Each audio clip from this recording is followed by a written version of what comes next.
सभी को वापस पाकिस्तान भेजने का काम किया। पाकिस्तान स्थित उच्चायोग ने रक्षा, सैन्य, नौसेना के सलाहकारों को अवांछनीय व्यक्ति घोषित किया। अब इसमें किसी को चुनावी भाषण दिखाई पड़ता है तो उसकी समझ शक्ति पर बहुत सारे सवालिया निशान लग जाते हैं। ऑपरेशन सिंदूर 7 मई को रात को 1:04 से 4 मिनट से 1:24 तक चला। उसमें पाकिस्तान के 9 आतंकी ठिकानों को ध्वस्त कर दिया। पहलगांव आतंकी हमला और ऑपरेशन सिंदूर, ये दोनों घटनाक्रम के लिए मान्यवर ये अभी से थक जाते हैं।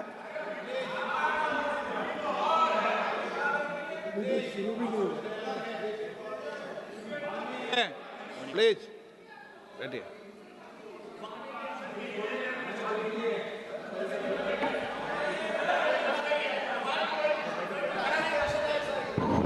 मान्यवर, मैं आपके माध्यम से कहना चाहता हूं, थोड़ा धैर्य रखे भैया, अभी तो शुरू हुआ है, अभी तो शुरू हुआ है।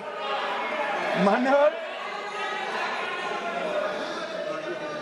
मैं पहलगांव आतंकी हमला और ऑपरेशन सिंदूर के बारे में पूरा घटनाक्रम बताना चाहता हूं। कल ढेर सारे सवाल उठाए। वैसे तो मुझे लगता था कि कल रक्षा मंत्री जी के भाषण के बाद शायद कांग्रेस पार्टी सपोर्ट में भाषण देना शुरू करेगी और अगर थोड़ी बहुत जनता की इच्छा की परख होती तो वो ही करते, मगर नहीं करा। क्योंकि रक्षा मंत्री जी ने बहुत बारीकी से ऑपरेशन सिंदूर की सफलता, इसकी जरूरियात, इसकी प्रासंगिकता और इसके परिणाम, इसके बारे में बहुत अच्छे तरीके से सदन के माध्यम से पूरी देश की जनता के सामने रखा जाए। मगर फिर भी उन्होंने बहुत सारे सवाल किए। अब सवाल किए हैं तो मुझे जवाब देना भी पड़ेगा, उनको सुनना भी पड़ेगा। मान्यवर, मैं पूरा घटनाक्रम बताना चाहता हूं। मान्यवर, 22 अप्रैल को पहलगांव में आतंकवादी हमला हुआ। इसमें 26 लोग मारे गए, 25 भारतीय और 1 नेपाली नागरिक।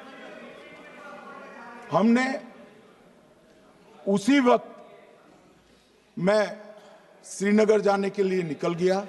रात को ही सुरक्षा बलों की मीटिंग कर ये भाग न पाए इसकी व्यवस्था की। माननीय मोदी जी ने 23 और 30 अप्रैल को सीसीएस की मीटिंग चेयर की।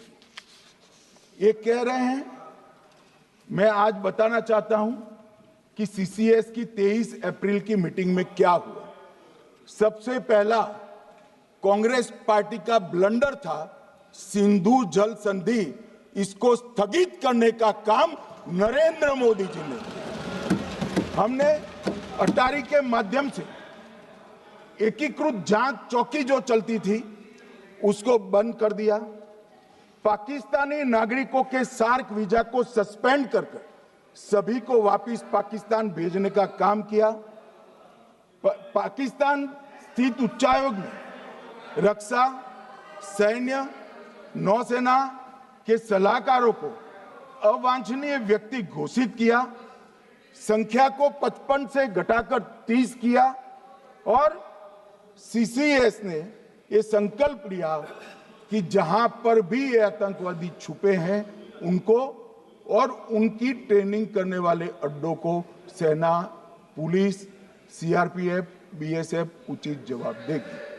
मान्यवर, जिस तारीख को ये हुआ उसी दिन ये निर्णय हो चुका। मान्यवर, इसके बाद में कल गोगाई जी कहते थे मोदी जी 24 को पहलगाम जाने की जगह बिहार गए। सुनो यार।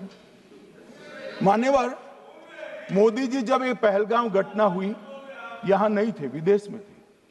आने के बाद तुरंत सीसीएस बैठक की और मोदी जी जिस दिन बिहार गए उस दिन पहलगाम में कुछ नहीं, कोई नहीं था, सिर्फ राहुल गांधी थे।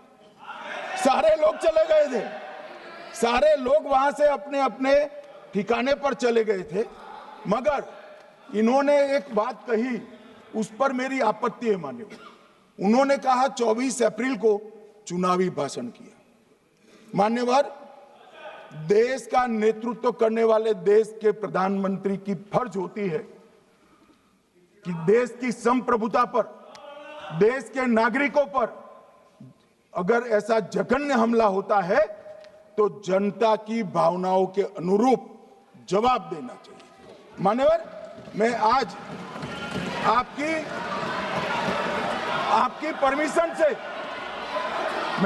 परमिशन से मोदी जी के बिहार भाषण के कुछ अंश पढ़ना चाहता हूं। कोट अनकोट है। 22 अप्रैल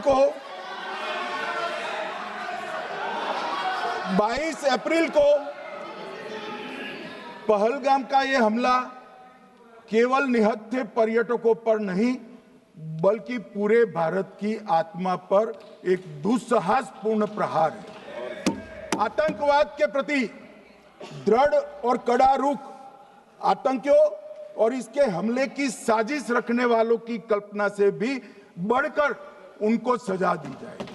मान्यवर, महत्वपूर्ण है आतंकियों और इसकी साजिश रचने वाले दोनों को, आतंकियों की बची खुची जमीन भी मिट्टी में मिलाने का समय आ गया है।